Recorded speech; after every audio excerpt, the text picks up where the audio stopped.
السلام علیکم ورحمۃ اللہ وبرکاتہ۔ الفاتحہ۔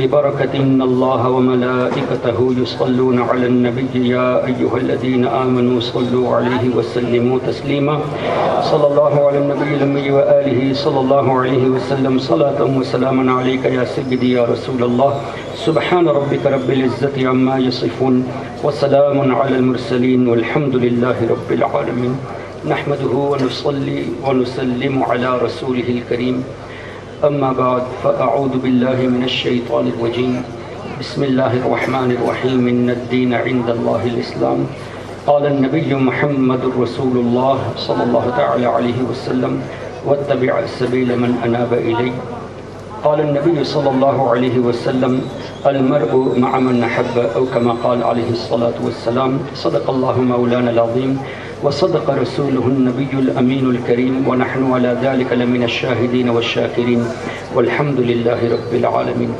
الله رب محمد صلى الله عليه وسلم نحن عباد محمد صلى الله عليه وسلم وعلى ذويه وآله أبد الدهور وكرما رب اشرح لي صدري ويسر لي أمري واحلل عقدة من لساني يفقه قولي۔ معزز سادات امام، علماء کرام، میرے محترم بزرگوں اور دوستوں، اور اس جلسے میں شرکت کرنے والے پولیٹیکل لیڈرز اور انٹلیکچوئلز، اللہ تبارک و تعالیٰ کا شکر و احسان کہ اللہ تعالیٰ نے آپ حضرات کے سامنے مجھے لب کشائی کا موقع عطا فرمایا۔ حقیقت تو یہ ہے کہ میں، جیسا کہ آپ جانتے ہیں، میں سری لنکا سے ہوں، اگرچہ میرے آبا و اجداد ہندوستان گجرات کے ہیں، اور میری زبان بھی اردو نہیں، میمن قوم سے ہمارا تعلق ہے، اس لیے میری اردو بول چال میں کوئی خامی نظر آئے تو آپ حضرات درگزر کر لیں گے۔ ابھی ناظم جلسہ نے اشعار کے ذریعے کافی کچھ بتا دیا۔ حقیقت یہ ہے کہ میں کوئی آسمان خطابت کا شہنشاہ نہیں، ہاں الحمدللہ اس بات پر فخر ہے کہ اللہ تعالیٰ نے اعلیٰ حضرت کے غلاموں میں قبول فرما لیا، اور اللہ سے دعا ہے کہ اللہ تعالیٰ اسی پر خاتمہ بھی نصیب فرمائے۔ محترم حضرات، آج ربیع الاول شریف کی غالباً 15 تاریخ ہے، اور ہم آج جلسے میلاد مصطفیٰ صلی اللہ علیہ وسلم کر رہے ہیں۔ اب اس سے ایک چیز کا اندازہ یہ ہوا کہ ہم الحمدللہ، ہم سنی مسلمان، ہم نے کبھی یہ نہیں کہا کہ 12 ربیع الاول ہی کو میلاد منانا فرض ہے، ہم نے کبھی نہیں کہا۔ کیا کسی ہمارے سنی عالم نے یہ کہا ہے کہ no you should do only on the 12th of ربیع الاول؟ نہیں، الحمدللہ ربیع الاول کے شروع سے لے کر 12 تک، اس کے بعد بھی جلسے ہوتے رہے اور ہو رہے ہیں، اور انشاءاللہ صرف ربیع الاول ہی میں نہیں، ربیع الاخر میں بھی جلسے میلاد مصطفیٰ ہوگا انشاءاللہ۔ اور ہم سنیوں کی تو یہ علامت ہے کہ ہم تو سال بھر حضور علیہ الصلوۃ والسلام کا میلاد مناتے ہیں۔ اس لیے the term میلاد has not been understood by some so-called scholars۔ کچھ لوگ اس ٹرم کو سمجھے ہی نہیں۔ میلاد کا معنی کیا ہے؟ ہمارے آقا صلی اللہ تعالیٰ علیہ وسلم کی مبارک پیدائش کے وقت جو معجزات ظاہر ہوئے اس کا ذکر کرنا، پیدائش کا وقت ذکر کرنا، پیدائش کی جگہ کا ذکر کرنا۔ So this you can discuss on any day, any time، اس میں کوئی پرابلم ہی نہیں۔ تو الحمدللہ ہم نے آج اس تاریخ میں یہ جلسہ کر کے مزید دوسروں کو دکھا دیا کہ آپ جو ایلیگیشن ہمارے اوپر کر رہے ہیں کہ یہ سنی جو ہے نا 12 ہی کو فکس کر چکے، کیا 12ویں تاریخ کو کرنا کہیں حدیث سے ثابت ہے؟ ارے ہم نے جب فرض اور واجب کہا نہیں تو ثابت کیوں کرے؟ ثابت تو وہ کرے جو فرض اور واجب کہے۔ کسی مستحب چیز کے لیے، جائز چیز کے لیے قرآن اور حدیث سے دلیل دینے کی ضرورت نہیں، پھر بھی الحمدللہ سنیوں کے پاس دلائل کے انبار موجود ہیں۔ ہاں، جو حرام کہے اس پر یہ ضروری ہے کہ he has to provide the evidence۔ قرآن کریم میں شراب کے تعلق سے کلیئر ورسز موجود ہیں، زنا کے تعلق سے کلیئرلی مینشن دس از حرام، جوا کلیئرلی حرام، جو چیز حرام ہے، ربا، سود حرام، جو چیز حرام ہے ان چیزوں کا تذکرہ قرآن اور حدیث میں موجود ہے، اور جس کے بارے میں حرمت نہیں ہے وہ بالکل جائز ہے۔ اب جو یہ کہے کہ میلاد شریف کرنا یہ ناجائز ہے، آپ ان سے جھگڑا مت کریں اور ان کو دلیل دینے بھی مت جائیے کہ نہیں یہ جائز ہے۔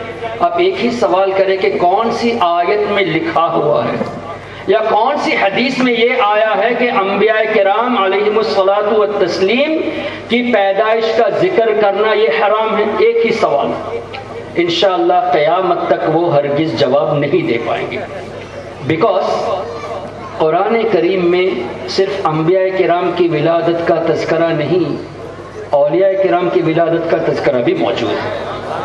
تو ولادت کا تذکرہ is very clear. So those who reject actually وہ کہتے ہیں کہ وی فالو اونلی قرآن اینڈ حدیث، حقیقت یہ ہے کہ نہ قرآن سے ان کا کوئی تعلق نہ حدیث سے کوئی تعلق۔ مثال کے طور پہ اللہ تبارک و تعالیٰ کے نبی صلی اللہ تعالیٰ علیہ وسلم نے ارشاد فرمایا، انا دعوت ابراہیم و بشارت عیسیٰ علیہ السلام، میں حضرت ابراہیم علیہ السلام کی دعا ہوں اور میں سیدنا عیسیٰ علیہ السلام کی دی ہوئی بشارت ہوں۔ کیا مطلب؟ حضرت ابراہیم علیہ السلام نے ہمارے آقا صلی اللہ تعالیٰ علیہ وسلم کی تشریف آوری کی دعا فرمائی تھی، ولادت کا تذکرہ حضرت ابراہیم علیہ السلام نے فرمایا، اور یہ قرآن میں ذکر ہے، ربنا وجعلنا مسلمین لک ومن ذریتنا امۃ مسلمۃ لک، جس کا مفہوم یہ، یا اللہ میری اولاد میں ایک جماعت ہمیشہ مسلمان کی رکھنا، میری اولادوں میں سے ایک جماعت ایسی ہو جو صرف مسلمانوں کی جماعت ہو، اور اس مسلمان جماعت میں سے تیرے حبیب کو بھیجنا۔ کیا پتہ چلا؟ حضرت ابراہیم علیہ السلام نے یہ دعا کی کہ یا اللہ جو تیرا حبیب، جو آخری نبی ہوں گے، جو ہمارے سردار ہوں گے، ان کو تو کسی اور خاندان سے پیدا نہ کرنا بلکہ مسلمانوں کی جماعت سے پیدا کرنا۔ اور یہ دعا قرآن کریم میں مذکور ہے۔ اگر سرکار علیہ الصلوۃ والسلام کے والدین معاذ اللہ کافر ہوتے، جیسا کہ the deviant people utter، جیسا کہ دوسرے کہتے، اور ہمارے سری لنکا میں، مجھے یہاں کا تو نہیں معلوم، ہمارے سری لنکا میں تو جمعہ میں مسجد میں ممبر میں کہتے ہیں، یہ غیر مقلد اہل حدیث ممبر میں کہتے ہیں کہ نبی کریم صلی اللہ علیہ وسلم کی ماں اور باپ دونوں کافر اور جہنمی معاذ۔ اب مجھے بتائیے، یہ کلیم کرتے ہیں کہ ہم صرف قرآن اور حدیث کو مانتے ہیں۔ اگر حضرت ابراہیم علیہ السلام کی یہ دعا قبول نہ ہونے کی ہوتی تو اللہ تبارک، ایک تو کرتے ہی نہیں اس لیے کہ انبیاء کرام معصوم ہوتے، محال چیز کا کبھی تذکرہ نہیں کرتے، اور دوسری بات یہ کہ اللہ تعالیٰ فوراً یہ کہہ دیتا کہ اے ابراہیم آپ نے یہ کیسی دعا کر دی، آپ کی اولادوں میں مسلمان رہیں گے لیکن میرے حبیب کے والدین نہیں رہیں گے، اس لیے آپ کی دعا قبول نہیں کروں گا۔ اللہ نے قرآن میں ایسا کوئی تذکرہ نہیں فرمایا۔ اللہ تعالیٰ کا حضرت ابراہیم علیہ السلام کے الفاظ کو قرآن کریم میں رکھ دینا، دہرا دینا، یہ اس بات کی دلیل ہے علیہ الصلوۃ والسلام کے صرف والدین نہیں بلکہ تمام آبا و اجداد پکے مسلمان ہیں.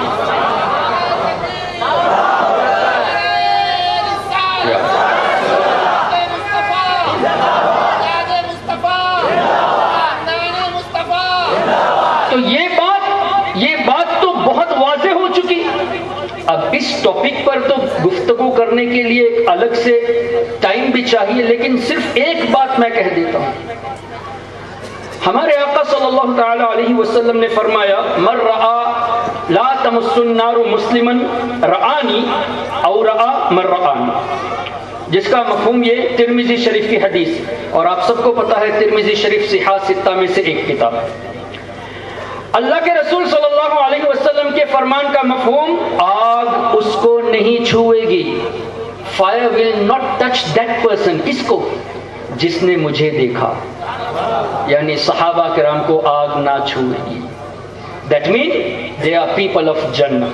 وہ جنتی ہے، confirmed, no doubt about it. اس لیے کہ اللہ نے قرآن کریم میں بھی ارشاد فرمایا وَكُلًّا وَعَدَ اللَّهُ الْحُسْنَى، اللہ نے تمام صحابہ سے بھلائی کا وعدہ فرمایا. اب جو حضرت امیر معاویہ رضی اللہ تعالیٰ عنہ کی گستاخی کرتے ہیں ان کو چاہیے کہ حدیث اور قرآن کی روشنی میں اپنے ایمان کو سنبھالیں.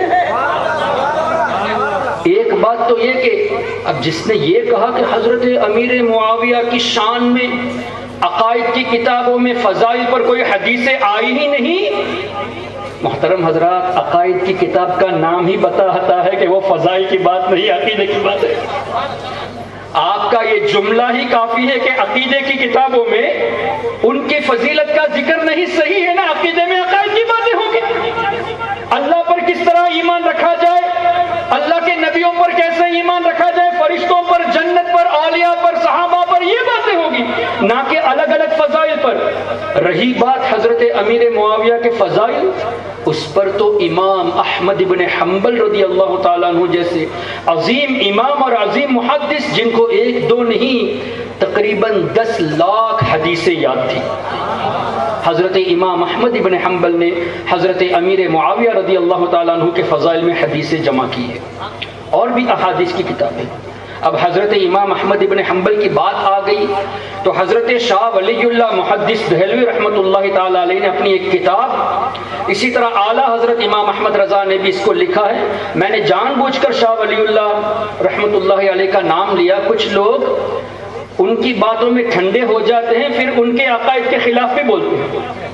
جب ہمارے عقائد انہی کی کتابوں سے ثابت ہوتے ہیں تو ذرا ان کو تکلیف بھی ہوتی ہے، لیکن ہم الحمدللہ حق بات کرنے سے کسی سے ڈرتے نہیں، اور نہ انشاءاللہ کبھی کسی سے ڈریں گے. اس لیے کہ اعلیٰ حضرت کے غلام کسی سے ڈرتے بھی نہیں اور میدان چھوڑ کے بھاگتے بھی نہیں. اور ہمت ہو، کئی لوگ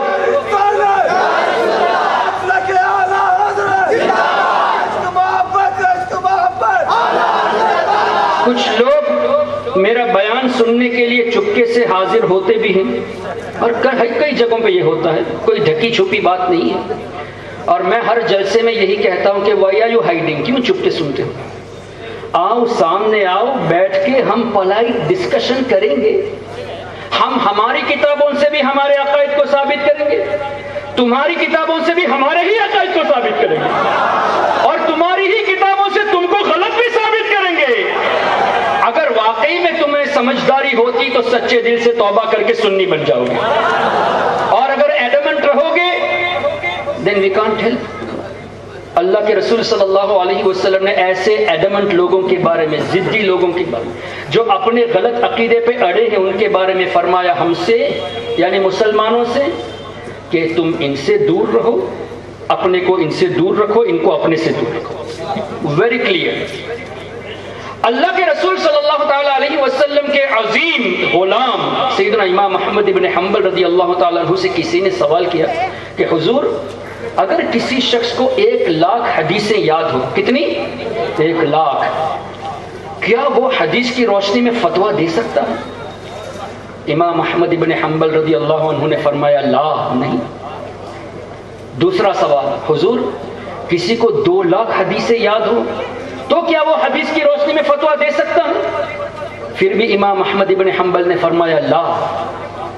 سوال ہوا حضور 3 لاکھ حدیثیں، تب بھی لا فرمایا. 4 لاکھ معمولی بات ہے، 4 لاکھ حدیثیں یاد ہوں، اس پر بھی منع فرمایا. اب 5واں، حضور جس کو 5 لاکھ حدیثیں یاد ہو. تب امام احمد ابن حنبل فرماتے ہیں ارجو، مجھے امید ہے کہ وہ جواب دے سکتے. کنفرم نہیں. 5 لاکھ حدیثیں جس کو یاد ہو وہ بھی حدیث سے استنباط نہیں کر سکتا. یہ کھیل نہیں ہے. امام احمد ابن حنبل جیسے بزرگ کہتے ہیں جس کو 5 لاکھ حدیثیں یاد ہو اس پر تو امید رکھی. اور آج کل کے کھٹمل یہ 10-20 حدیثیں یاد کر کے ہم کو کہتے ہیں کہ ہم مشرک ہو گئے. قرآن کا ترجمہ خالی سرفس میں پڑھ لیا اور وہ آیتیں پیش کرتے ہیں جو مشرکین اور بتوں کے تعلق سے نازل ہوئی. سنیوں کو مشرک، کافر اور بت پرست کہنے پر تلے ہوئے ہیں. یاد رہے محترم حضرات، الحمدللہ ہماری کوئی بھی بات قرآن اور حدیث کے خلاف انشاءاللہ نہیں، اور سب دلائل کے ساتھ ہوگی. اور کسی کو ضرورت ہو تو میرا نمبر عام ہے، کسی سے بھی لے سکتے ہیں، کبھی بھی کوئی بھی کانٹیکٹ کر سکتا ہے انشاءاللہ. حضرت عبداللہ ابن عمر رضی اللہ عنہما صحابی رسول فرماتے ہیں، بخاری شریف کی حدیث، بخاری شریف میں خوارج کے باب میں فرماتے ہیں کہ خوارج یہ بدترین مخلوق ہے، ورسٹ کریشن. وائی؟ جواب بھی دیتے ہیں. قرآن کریم کی وہ آیتیں جو بت اور مشرکین کے تعلق سے نازل ہوئی، ان آیتوں کو اللہ کے نیک بندوں پر انہوں نے فٹ کیا. تو جو لوگ قرآن کریم کی آیتوں کو جو بت اور مشرکین کے تعلق سے نازل ہوئی اللہ کے نیک بندوں پر فٹ کرتے ہیں، وہ کون ہے؟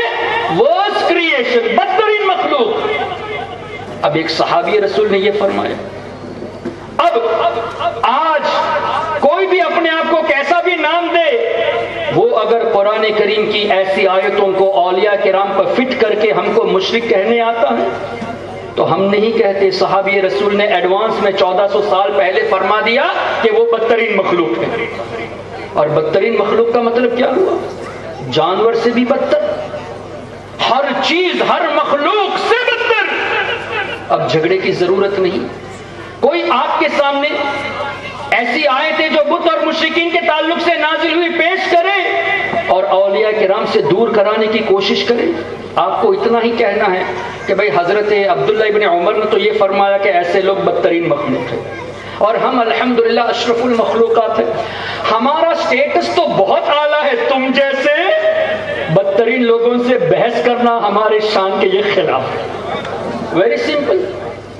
تو میں یہ عرض کر رہا تھا کہ حضرت ابراہیم علیہ السلام نے ہمارے آقا کی پیدائش کی دعا فرمائی، قرآن کریم میں مذکور. اور حضرت رسول کریم صلی اللہ علیہ وسلم نے فرمایا ان کو آگ نہیں چھوئے گی جنہوں نے مجھے دیکھا، اور رآ من رآنی، اور جنہوں نے انہیں دیکھا جنہوں نے مجھے دیکھا. یعنی صحابہ کرام کو دیکھنے والے تابعین کو بھی آگ نہیں چھوئے گی. صحابہ بھی جنتی، تابعین بھی جنتی. محترم حضرات، جس اللہ بشرط ایمان، تابعین تو حضور علیہ السلام کو ایمان کی حالت میں دیکھنے کی برکت یہ ہے کہ ان کو آگ چھوئے ہی نہیں. میں دوبارہ ریپیٹ کر رہا ہوں، ہمارے آقا صلی اللہ علیہ وسلم کو دیکھنے کی برکت. ایک شخص حاضر ہوئے حضور کی بارگاہ میں، جہاد کا موقع تھا. پوچھے کہ اے محمد صلی اللہ علیہ وسلم پہلے ایمان لاؤں یا پہلے جہاد میں شرکت کروں؟ ہمارے آقا نے فرمایا پہلے ایمان لاؤ. وہ ایمان لائے، جہاد میں شرکت کیے، اسی جہاد میں شہید بھی ہو گئے. اب ان کو کسی فرض نماز پڑھنے کا موقع تک نہیں ملا، روزہ رکھنے کا موقع نہیں ملا، زکوٰۃ حج کرنے کا موقع نہیں ملا. اس کے باوجود بھی دنیا کے تمام اولیاء کرام، تابعین، تبع تابعین کے مراتب کو جمع بھی کر لے تو بھی ایک صحابی کے مرتبے پر نہیں پہنچ سکتے. وجہ حالت ایمان میں نبی کریم صلی اللہ علیہ وسلم کو دیکھ لینا. اللہ اکبر. تو ان کو تو آگ نہیں چھوئے گی اور جنہوں نے صحابہ کو دیکھ لیا حالت ایمان میں, they are also protected from fire. محترم حضرات, اللہ نے ہمیں عقل دی. You are intellectuals ماشاءاللہ, پڑھے لکھے لوگ ہیں, سمجھدار. ذرا سوچئے, حضور کو دیکھنے والوں کی بات دور ہے, سرکار کو دیکھنے والوں کو جنہوں نے دیکھا وہ آگ سے بچے ہوئے ہیں, تو جس رحم میں 9 مہینے ہمارے آقا رہے ان کو آگ کیسے جلائے گی؟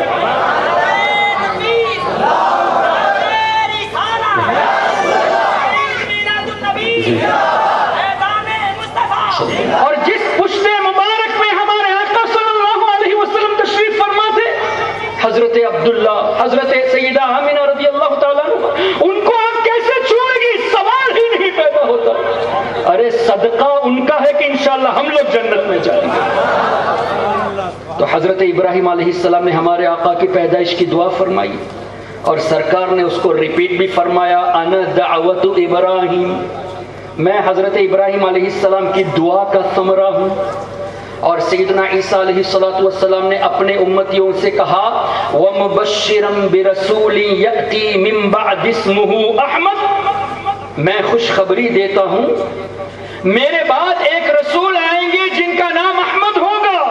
ہمارے آقا کا نام زمین میں محمد صلی اللہ علیہ وسلم اور آسمان میں احمد سے مشہور صلی اللہ علیہ وسلم. تو حضرت عیسیٰ علیہ السلام نے بشارت دی, قرآن کریم میں اس کا بھی ذکر, حضرت ابراہیم علیہ السلام کی دعا کا ذکر بھی قرآن کریم میں, اور ہمارے آقا نے بھی ریپیٹ فرمایا, انا بشارت عیسیٰ, میں حضرت عیسیٰ علیہ السلام کی بشارت ہوں. محترم حضرات, ہمارے نبی نے کیا اپنی ولادت کا تذکرہ نہیں فرمایا کہ ان کی دعا کا ثمرہ ہوں, ان کی بشارت میں ہوں؟ اور اللہ نے بھی ولادت کا تذکرہ فرمایا حضرت ابراہیم علیہ السلام کا سٹیٹمنٹ ریکارڈ کر کے, حضرت عیسیٰ علیہ السلام کا سٹیٹمنٹ ریکارڈ کر کے. صرف اتنا ہی نہیں, حضرت یحییٰ علیہ السلام کے بارے میں اللہ نے فرمایا, سلام علیہ یوم ولد, حضرت یحییٰ علیہ السلام کی جس دن پیدائش ہوئی اس دن سلام ہو. کس کی طرف سے؟ اللہ کی طرف سے سلام.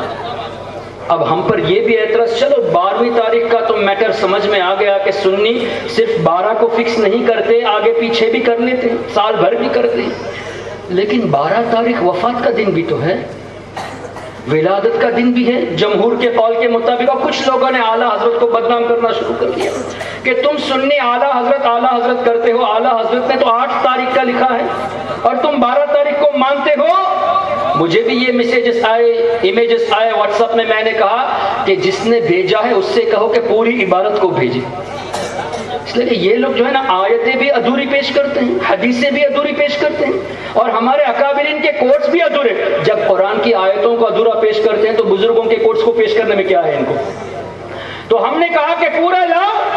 سامنے تو الحمدللہ کبھی آتے نہیں, ہمت ہی نہیں, اس لیے کہ پتہ ہے آئیں گے. میں تو غوث اعظم کے غلاموں کا غلام ہوں الحمدللہ. اللہ کا بہت بڑا کرم ہے, علماء کرام سادات کرام کی جوتیوں کی برکت سے انشاءاللہ آئیں گے تو شکست پا کر ہی جائیں گے.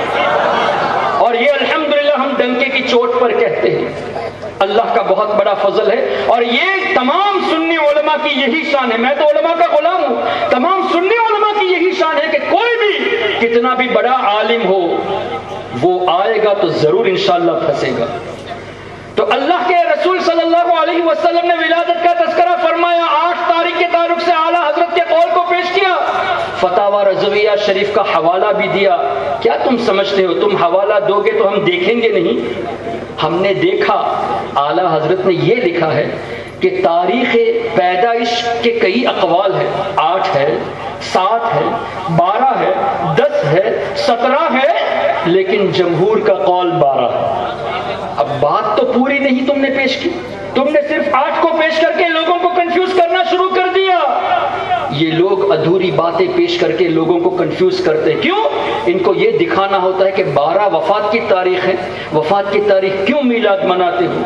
تو ہم میلاد میں حضور علیہ السلام کی شان میں قصائد پڑھتے ہیں, ان کی مبارک زندگی کے مختلف گوشوں پر ذکر کرتے ہیں, پیدائش کے وقت جو معجزات ظاہر ہوئے اس کا ذکر کرتے ہیں, حضور علیہ السلام کے بچپنے کا ذکر کرتے ہیں, جوانی کا ذکر کرتے, تاکہ بچوں کو جینے کا سلیقہ ملے, جوانوں کو جینے کا سلیقہ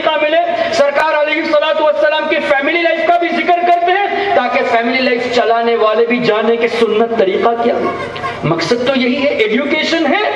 تو حضور علیہ والسلام کی وفات شریف یہ بھی سیرت کا ایک حصہ ہے. اب آئیے ہم صلاۃ و سلام بھی پڑھتے ہیں، تم کہتے ہو کہ وفات شریف کے دن کرنا صحیح نہیں. اللہ نے حضرت یحییٰ علیہ السلام کے تذکرے میں صرف وسلام علیہ یوم ولد نہیں فرمایا، ویوم یموت بھی فرمایا. اس دن بھی سلام جس دن حضرت یحییٰ علیہ السلام پردہ فرمائیں گے. تو پیدائش کے دن انبیاء کرام کے اتنے عظیم ہوتے ہیں کہ اس دن اللہ نے سلام بھیجا، اور وفات کے دن بھی عظیم ہوتے ہیں تبھی تو اللہ نے سلام بھیجا. وَيَوْمَ يُبْعَثُ حَيًّا، اور جس دن قیامت کے دن وہ اٹھائے جائیں گے اس دن بھی سلام. اور حضرت عیسیٰ علیہ السلام کا قول بھی اللہ نے نقل فرمایا. انہوں نے فرمایا وَالسَّلَامُ عَلَيَّ، مجھ پر سلام ہو. کب؟ یوم ولدت، جس دن میں پیدا ہوا. وَيَوْمَ أَمُوتُ، جس دن میرا انتقال ہوگا. وَيَوْمَ أُبْعَثُ حَيًّا، اور جس دن میں قیامت کے دن اٹھوں گا اس دن بھی مجھ پر سلام. تو وصال شریف کے وقت بھی سلام پڑھنا یہ قرآن کریم ہی سے ثابت ہے. اب یہ لوگ بچیں گے کہاں؟ اللہ اکبر. محترم حضرات، ہمارے آقا صلی اللہ علیہ وسلم نے ولادت کریمہ کا تذکرہ یوں بھی فرمایا کہ جس دن میں پیدا ہوا اس دن میری والدہ محترمہ سیدہ آمینہ رضی اللہ تعالی عنہا نے نور دیکھا، اور ملک شام کے پیلسز، محلات، کہاں ہمارے آقا پیدا ہوئے؟ مکہ شریف میں. سیدہ آمینہ رضی اللہ تعالیٰ عنہ مکہ شریف میں ہیں، لیکن ہمارے آقا فرماتے ہیں جس دن میں پیدا ہوا میری ماں نے ملک شام کے محلات یہاں بیٹھے بیٹھے دیکھ لیے. کیا پتہ چلا؟ مکہ شریف میں. اللہ تعالیٰ سب کو بار بار مکہ شریف اور مدینہ شریف کی حاضری نصیب فرمائے. صحرائیں، ڈیسرٹس ہیں، بڑے بڑے ماؤنٹنس ہیں، پہاڑ ہیں، لیکن کسی پہاڑ میں یہ طاقت نہیں کہ سیدہ آمینہ کی آنکھوں میں آڑ بن جائے. کسی پہاڑ میں یہ طاقت نہیں تھی کہ پہاڑ سامنے ہے، ایک نہیں سینکڑوں پہاڑ ہے، پھر بھی سیریا کے محلات ان کی نظروں میں ہیں. اللہ کے نیک بندوں کی آنکھوں کو اپنی آنکھوں کی طرح مت سمجھ لینا. A thing we don't see doesn't mean they also can't see. ہم نہیں دیکھ سکتے اس کا مطلب یہ کہ وہ بھی نہیں دیکھ سکتے.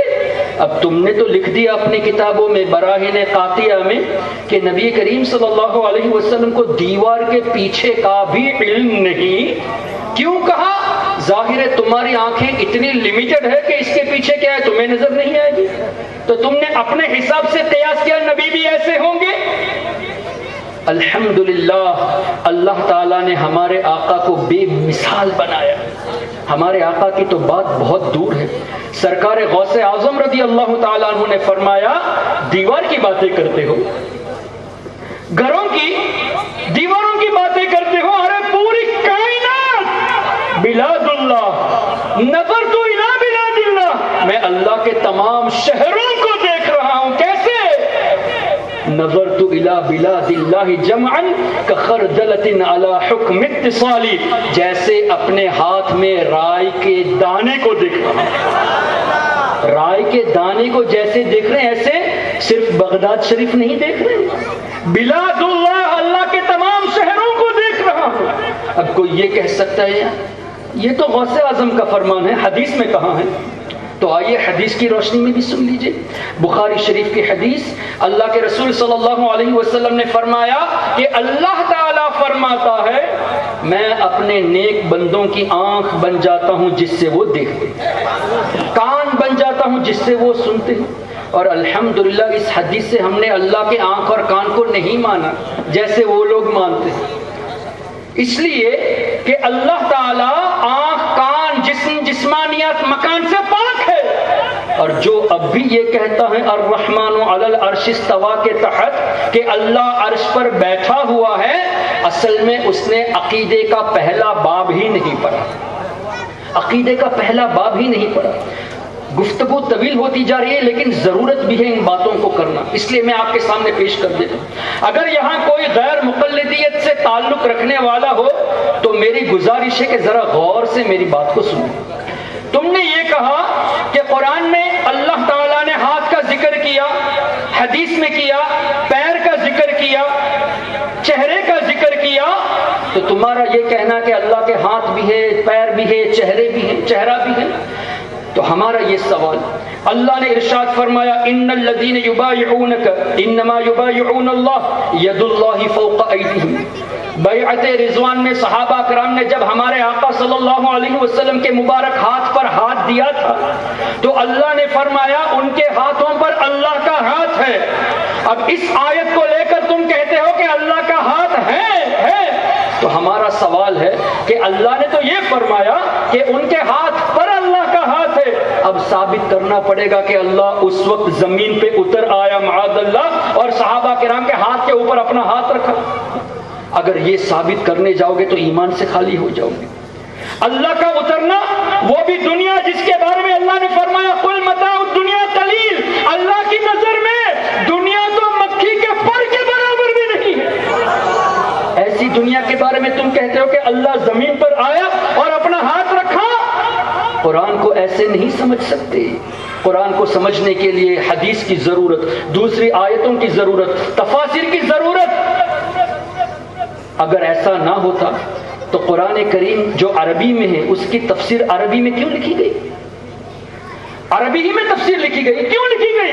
If this was so easy to understand، وہ بھی ایک ایک پارے کی تفسیر میں 2 جلدیں، 3 جلدیں، 4 جلدیں کیوں لکھی گئی؟ اس لیے کہ every Tom, Dick and Harry cannot understand the قرآن، سب کے بس کی بات نہیں ہے۔ قرآن سمجھنے کے لیے بزرگوں کا ادب کریں گے اور تفاسیر کی روشنی میں پڑھیں گے تبھی سمجھ میں آئے گا۔ اللہ تبارک و تعالیٰ کے بارے میں تم کہتے ہو کہ عرش پر بیٹھا ہوا ہے، آپ ان سے ایک سیدھا سا سوال کیجئے، عرش خالق ہے یا مخلوق ہے؟ کریشن ہے نا، مخلوق ہے۔ اب تم یہ کہتے ہو کہ اللہ عرش پر بیٹھا ہے، اور تمہارے امام جس کو شیخ الاسلام کہتے ہو ابن تیمیہ نے تو یہاں تک لکھا کہ اللہ عرش پر ایسے بیٹھا ہوا ہے ایک دم فٹ ہے، جیسے آدمی کرسی پہ بیٹھتا ہے تو کرسی برابر ہوتی ہے، عرش پر ایسے بیٹھا ہوا ہے کہ عرش پر فٹ ہے اور عرش ہلتا بھی ہے۔ کیا مطلب؟ تم نے اللہ کا جسم بھی فکس کیا، اللہ کی سائز بھی فکس کر لی، اس لیے کہ عرش اگرچہ بڑی مخلوق ہے لیکن ایک لمٹ تو ہے نا، تو اللہ کی تم نے سائز فکس کر لی۔ اب ہمارا سوال، عرش تو مخلوق ہے، کریشن ہے، جب اللہ عرش پہ بیٹھا ہے تو عرش کو پیدا کرنے سے پہلے اللہ کہاں تھا؟ یہ سوال آپ کا، where was Allah before he created the throne, before he created the arsh؟ دوسری بات، تم یہ کہتے ہو حدیث کی روشنی میں کہ تہجد کے وقت اللہ تعالیٰ پہلے آسمان پہ نزول فرماتا ہے، یعنی باقی وقتوں میں اللہ عرش پر ہے، تہجد کے وقت پہلے آسمان میں آتا ہے۔ ہم کیا ترجمہ کرتے ہیں محدثین کی روشنی میں کہ اللہ کی رحمت تہجد گزار کے لیے قریب ہے، اور ید اللہ فوق ایدیہم، اللہ ان سے راضی ہے جنہوں نے سرکار کے ہاتھ پہ ہاتھ دے دیے۔ ویری کلیئر، یہ کرو گے تبھی ایمان سلامت رہے گا، ورنہ یضل بہ کثیرا ویہدی بہ کثیرا۔ قرآن سے بہت سے لوگ گمراہ بھی ہوتے ہیں، جبکہ قرآن تو ہدایت ہے، لیکن نبی اور آل نبی صحابہ کی محبت کے بغیر قرآن پڑھیں گے تو گمراہی ہے۔ تو اب تمہارا یہ کہنا کہ اللہ پہلے آسمان پہ نازل ہوتا ہے، نزول فرماتا ہے، ابھی یہاں ٹائم کتنا ہوا؟ 9:35۔ کیا یہ تہجد کا ٹائم ہے؟ نہیں ہے نا، یہ عشاء کا ٹائم ہے۔ ابھی سنگاپور میں 2.5 گھنٹے آگے ہے، تو کتنا ٹائم ہوا سنگاپور میں؟ 9:30 اور 2.5 گھنٹے 12۔ سنگاپور میں 12 بجے ہے، تہجد کا ٹائم نہیں ہوا۔ جاپان 3.5 گھنٹے آگے ہے تو 1 بجا ہے، وہاں بھی ابھی تک تہجد کا ٹائم نہیں ہوا۔ کیا مطلب؟ ہندوستان والوں کا خدا ابھی عرش میں بیٹھا ہوا ہے، سنگاپور والوں کا خدا تمہارے عقیدے کے مطابق ابھی عرش پر بیٹھا ہوا ہے، جاپان والوں کا خدا عرش پر بیٹھا ہوا ہے، آسٹریلیا میں اس وقت تقریباً 4 بجے ہیں یا 3:30 بجے، وہاں تہجد کا ٹائم ہے۔ کہاں گئی تمہاری عقل؟ تم ہم کو کہتے ہو کہ ہم شرک کرتے ہیں، تم نے اللہ کو ایک سے زیادہ مان لیا۔ کیسے؟ تمہارے عقیدے کے مطابق اس وقت آسٹریلیا والوں کا خدا پہلے آسمان میں ہے، اور تمہارے ہی عقیدے کے مطابق ہندوستان والوں کے لیے اللہ تعالیٰ عرش پر بیٹھا ہوا ہے۔ یہ کیسے ہو سکتا ہے؟ عرش پر بیٹھنے والا آسمان پہ اترے تو عرش پر نہ رہا تبھی اترے گا نا۔ میں اسٹیج سے اتروں گا تو زمین پہ رہوں گا یا اسٹیج پہ رہوں گا؟ اسٹیج ہی پہ رہوں گا، زمین پہ رہوں گا۔ تم کہتے ہو کہ اللہ اترتا ہے، مطلب عرش سے کھڑا ہو چکا اتر کے دکھایا کہ جیسے میں سیڑھی اتر کے آ رہا ہوں منبر کی، اللہ ایسے آسمانوں سے اتر کے آ رہا ہے. یعنی اب اللہ عرش پر نہیں، پہلے آسمان پہ ہے. تو تم نے یہ عقیدہ نکال کے، گڑھ کے، انوویٹ کر کے ایک سے زیادہ اللہ کو مانا اور مشرک ہم کو کہتے ہو. کہاں گئی تمہاری عقل؟ اللہ اکبر. اسی لیے ہم کہتے ہیں سنی علماء کے پاس آ کے علم حاصل کرو، انشاءاللہ ایمان میں تازگی پیدا ہوگی. محترم حضرات، اللہ تبارک و تعالیٰ کا یہ لوگ مذاق اڑاتے ہیں، قرآن سمجھنے کی کوشش نہیں کرتے. حضور علیہ السلام نے اپنی ولادت کے تذکرے میں یہ فرمایا، اور میں یہ بھی فرمایا کہ اللہ فرماتا ہے کہ میں ان کی آنکھ بن جاتا ہوں جس سے وہ دیکھتے تھے. ہم بھی دیکھتے ہیں، ہم یہاں سے وہاں تک دیکھ سکتے ہیں. ہم میں الحمدللہ کئی لوگ ایسے ہیں جو چشمے کے بغیر تحریر پڑھ سکتے ہیں، لیکن کچھ لوگوں کو چشمے کی ضرورت پڑتی ہے. کچھ لوگ اگر کوئی وہاں بورڈ لکھا ہوا ہے، جیسے کیا ہے وہ، رحمانیہ مسلم ینگ کمیٹی، کیا لکھا ہوا ہے؟ رحمانیہ مسلم ینگ کمیٹی. میں نے ذرا تکلیف سے پڑھا، حضرت نے آسانی سے پڑھ لیا، اور کچھ لوگوں کو وہ پڑھنے کے لیے چشمے کی ضرورت پڑتی ہے. سب دیکھنے میں برابر نہیں. اسی طرح آپ اگر وہاں سے آواز کر کے کچھ مجھ سے کہے تو میں آسانی سے سن بھی سکتا ہوں، اور دور سے پکاریں گے تو میں سن نہیں سکتا. مجھے غور سے سننا پڑتا. سننے میں بھی سب برابر نہیں، دیکھنے میں بھی سب برابر نہیں، لیکن یہ سننے کی طاقت بھی اللہ نے دی، دیکھنے کی طاقت بھی اللہ نے دی. ہم آپس میں سننے دیکھنے میں برابر نہیں، نہ ہی وزن اٹھانے میں برابر ہے. اللہ تبارک و تعالیٰ نے فرمایا اپنے ولیوں کی آنکھوں میں ایسی طاقت میں دیتا ہوں کہ وہ دیکھتے ہیں جو تم نہیں دیکھ سکتے. ان کے کانوں میں ایسی طاقت کہ تم یہاں سے 100 میٹر کی آواز نہیں سن سکتے، وہ ہزاروں میل کے فاصلے سے سنیں گے. میں نے تم کو بھی میں نے ہی طاقت دی، ان کو بھی میں نے ہی دی. فرق اتنا ہے کہ ان کی طاقت کے لیے ان کو میں نے خاص طاقتوں سے نوازا ہے. وہ چیز دیکھتے ہیں، وہ چیز سنتے ہیں جو تم نہیں دیکھ سکتے، جو تم نہیں سن سکتے. اور وصال کے بعد کیا طاقت ختم ہو جاتی ہے؟ ہرگز نہیں. محترم حضرات، میں آپ کو ایک موٹی سی بات بتاؤں. دنیا ٹیمپرری ہے یا پرماننٹ ہے؟ ٹیمپرری ہے. اس کا مطلب آخرت پرماننٹ ہے. تو آدمی ٹیمپرری دنیا سے پرماننٹ دنیا کی طرف جائے گا تو اللہ کی رحمت سے دور ہوگا یا قریب ہوگا؟ قریب ہوگا. جب اللہ کی رحمت سے قریب ہوگا تو اللہ نے جو طاقتیں دی ہیں وہ چھین لے گا یا مزید عطا فرمائے گا؟ جب قریب ہو گیا تو مزید عطا فرمائے گا. پھر اللہ کے حبیب نے فرمایا دنیا مسلمانوں کے لیے جیل ہے. تو جیل میں تو آدمی پابندی کے ساتھ رہتا ہے. تو جس جگہ پابندی کے ساتھ رہتے ہوئے غوث اعظم دستگیر نے یہ فرمایا، اس پابندی کے باوجود بھی، دنیا میں رہنے کے باوجود بھی اللہ کے تمام شہروں کو میں ایسے دیکھ رہا ہوں جیسے ہتھیلی میں رائی کا دانہ. اب جب دنیا سے کامیاب ہو کر پرماننٹ ورلڈ کی طرف گئے، اللہ کی رحمت سے مزید قریب ہو گئے، اللہ نے مزید طاقتوں سے نوازا. اور ہمارے آقا نے فرمایا اللہ کا نیک بندہ جب دنیا سے جاتا ہے تو پوری دنیا، غور سے سنیے گا، پوری دنیا عالم برزخ کے سامنے ماں کے پیٹ کی طرح ہے.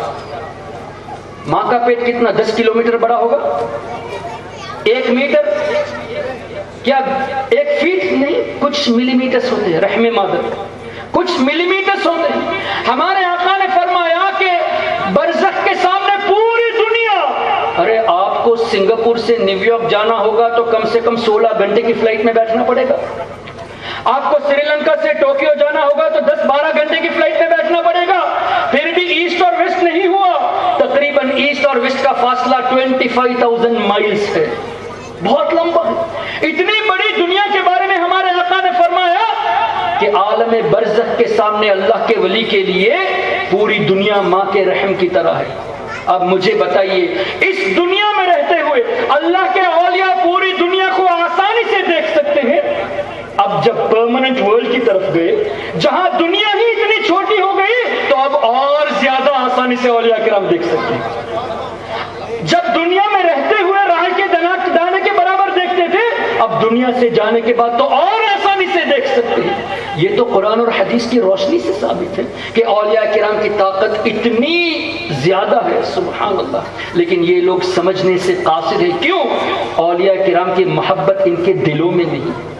اللہ کے رسول صلی اللہ تعالی علیہ وسلم نے اپنی ولادت کے بارے میں فرمایا کہ جس دن میں پیدا ہوا میری ماں نے یہ موج کرامت دکھائی۔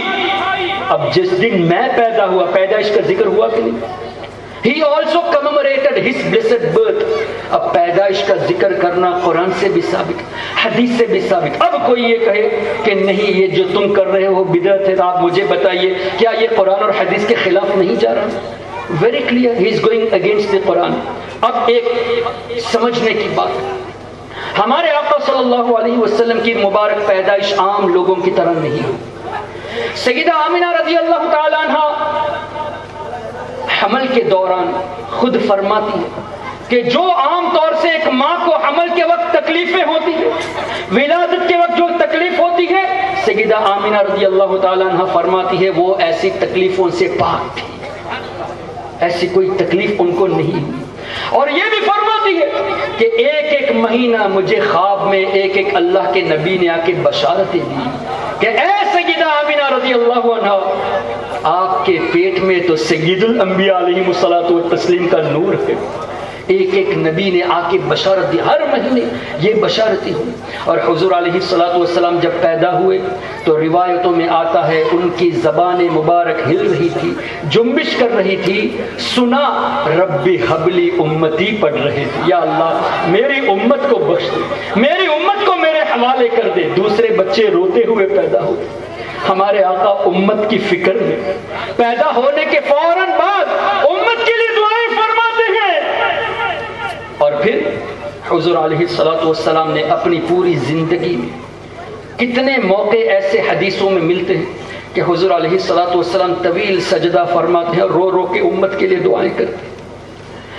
حضرت سیدہ فاطمہ رضی اللہ تعالیٰ عنہ کا واقعہ غالباً ہے کہ ایک مرتبہ سرکار علیہ الصلوۃ والسلام کو ڈھونڈ رہی تھی، مل نہیں رہے تھے، کہیں جا کے ملے، ایک پہاڑ کی طرف حضور علیہ الصلوۃ والسلام کو دیکھا، سجدہ کر کے رو رہے تھے، اتنا رو رہے تھے، اتنا رو رہے تھے کہ صحابہ کرام سمجھے کہ سرکار صلی اللہ علیہ وسلم اسی حالت میں وصال فرما چکے، اتنی امت کی فکر میں رہتے تھے۔ نمازوں میں طویل نمازیں پڑھتے تھے، امت کی فکر میں رو رو کے دعائیں کرتے۔ معراج کے وقت آدمی کو کوئی بڑی خوشی کا موقع مل جاتا ہے تو اپنی دنیا وہ بھول جاتا ہے، اس کو یاد نہیں رہتا بازو میں کون ہے۔ ایک عظیم خوشی دیکھتا ہی forgets everything۔ اللہ تبارک و تعالی کا دیدار، اس سے بڑھ کر کون سی خوشی؟ اور ہمارے آقا کا سب سے بڑا معجزہ اس وقت بھی روایتوں میں آتا ہے، ہمارے آقا صلی اللہ تعالی علیہ وسلم اللہ سے کلام فرما رہے ہیں، اس وقت بھی امت کی بخشش کے لیے دعائیں فرما رہے ہیں معراج کے وقت۔ اور ہمارے آقا نے یہ بھی فرمایا اللہ نے ہر نبی کو ایک ایک خاص دعا عطا فرمائی، ویسے ہر نبی کی ہر دعا مقبول ہے، خاص کر ایک دعا اللہ نے ہر نبی کو عطا کی، اور سب نبیوں نے ان دعاؤں کو اپنے اپنے زمانے میں مانگ لی اور ان کی دعائیں قبول بھی ہو چکی۔ میں نے اس دعا کو ریزرو رکھا ہے، میں نے اس دعا کو بچا کے رکھا ہے۔ بخاری شریف کی حدیث میں حضور علیہ الصلوۃ والسلام فرماتے ہیں میں اس دعا کو رکھا ہوں ریزرو کر کے، میں اس دن میری امت کے لیے دعا کروں گا، یعنی قیامت کے دن، جس دن تمام لوگ مجھ سے اپنی حاجتوں کے لیے آئیں گے، سب لوگ میرے پاس آئیں گے، حتیٰ ابراہیم علیہ الصلوۃ والسلام، یہاں تک کہ حضرت ابراہیم علیہ السلام کو بھی میری ضرورت ہوگی۔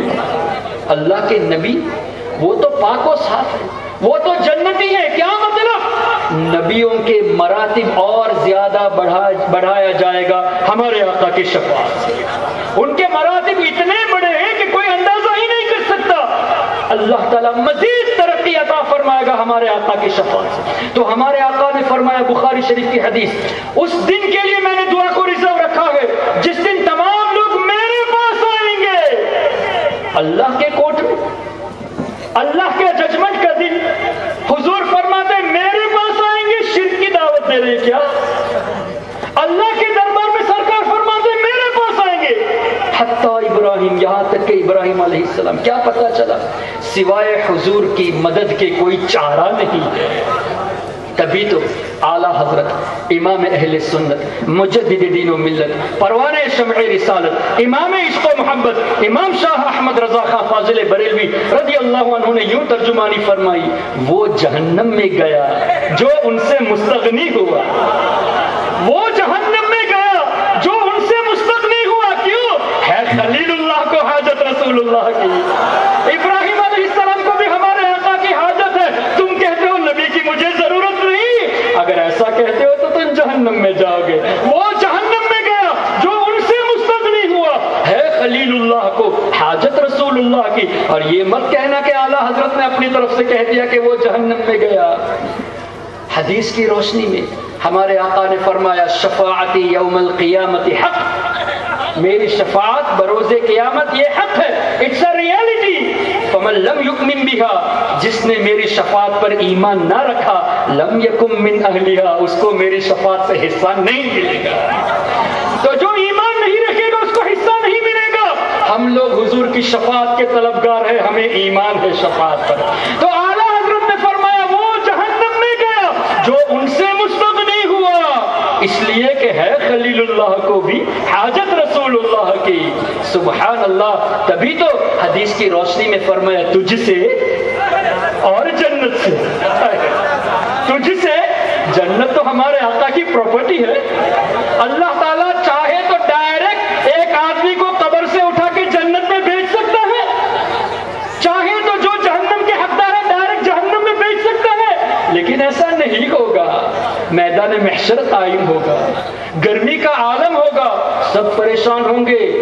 یہ مت سمجھنا کہ اولیاء کرام بھی پریشان ہوں گے. اللہ کے نیک بندے پریشان نہیں ہوں گے. یہ بھی حدیث سے ثابت ہے. سب پریشانی کے عالم میں ہوں گے. اولیاء کرام کے چہرے تر و تازہ ہوں گے. لا خوف علیہم ولا هم یحزنون کا جلوہ ہے. اللہ اکبر. تو کوئی یہ نہ کرے، نہ سمجھ لینا کہ سب پریشان تو اولیاء بھی پریشان. جب اولیاء پریشان نہیں ہوں گے تو انبیاء کیسے پریشان ہوں گے؟ تو یہ کسی نے کہہ دیا کہ نہیں تو حضرت آدم علیہ السلام نفسی نفسی کیوں کہیں گے؟ حضرت ابراہیم علیہ السلام نفسی نفسی کیوں کہیں گے؟ اپنے اپنے واقعات کو کیوں یاد کریں گے؟ محترم حضرات، دراصل یہ لوگ حدیث کو محبت نبی میں نہیں پڑھتے، اس لیے بہک جاتے ہیں. دراصل بات یہ ہے، سب لوگ جب حضرت آدم علیہ السلام کے پاس جائیں گے وہ نفسی نفسی کہیں گے، لیکن ہم جا کے خالی نہیں بیٹھیں گے. ہم یہ کہیں گے کہ اے اللہ کے نبی، آپ تو اللہ کے خلیفہ ہیں. آپ کو تو اللہ نے اپنی قدرت کاملہ سے پیدا فرمایا. آپ اللہ کی بارگاہ میں ہماری سفارش کیجیے. نبی کی تعریف بھی کریں گے اور ان سے مدد بھی لیں گے. کہاں؟ میدان محشر اللہ کے کوٹ میں. بخاری شریف میں یہ حدیث، مسلم شریف میں یہ حدیث. حضرت آدم علیہ السلام فرمائیں گے: اذهبوا الى غیری. اور ہم لوگ پوچھیں گے کہ آپ کہتے ہیں کہ دوسروں کے پاس جاؤ، کہاں جائے؟ تو حدیث میں یہ بھی آتا ہے کہ حضرت نوح علیہ السلام کے پاس جاؤ. اب سوال، تم صرف نفسی نفسی کا لفظ لے کے کہتے ہو کہ وہ اپنی فکر میں ہوں گے. یہ نہیں دیکھتے کہ انہوں نے یہ کہا کہ نوح علیہ السلام کے پاس جاؤ، اور حضرت نوح علیہ السلام کہیں گے کہ ابراہیم علیہ السلام کے پاس جاؤ. وہ کہیں گے حضرت موسیٰ علیہ السلام کے پاس جاؤ. وہ کہیں گے حضرت عیسیٰ علیہ السلام کے پاس جاؤ. کیوں؟ یہ دکھانا مقصود ہے کہ بے شک ہم شفاعت کریں گے، لیکن دراصل بات یہ ہے کہ شفاعت کا دروازہ تو ہمارے آقا کھولیں گے. پہلے وہ شفاعت فرمائیں گے، اس کے بعد ہم لوگ شفاعت کریں گے. نفسی نفسی کا مطلب یہ نہیں کہ میں گنہگار ہوں، نہیں. ارے تم سمجھنے سے قاصر ہو. وہ یہ کہنا چاہتے ہیں ہم ضرور شفاعت کریں گے، لیکن پہلے آقا کریم شفاعت کریں گے، جن کی وجہ سے اللہ نے ہم کو نبوت سے بخشا. کتنی کلیئرٹی ہے اس میں میرے محترم حضرات. تو حضرت عیسیٰ علیہ السلام آخر میں فرمائیں گے ان کے پاس جاؤ جو ہمارے بھی نبی ہیں. اور سب حضور علیہ السلام کی بارگاہ میں جائیں گے. تو اس سے پہلے اس شعر کو میں پورا کر دوں: تجھ سے اور جنت سے. اس لیے میں نے یہ کہا کہ حضور کی شفاعت ہی سے جنت ملے گی. تم شفاعت کا انکار کرتے ہو تو حضور کی پراپرٹی جنت ہے. جن کی پراپرٹی ہے وہ اپنے غلاموں کو دیں گے، دشمنوں کو نہیں دیں گے. اب جب تم دشمنی کرو گے تو تجھ سے اور جنت سے کیا مطلب؟ مطلب ہی کیا ہے بھائی؟ What have you got to do with Jannah? Nothing. تجھ سے اور جنت سے کیا مطلب اے منکر؟ اب منکر میں وہابی بھی آ جائے، نجدی بھی آ جائے، غیر مقلد بھی آ جائے، جو بھی انکار کرے بھائی، جو انکار کرے گا وہ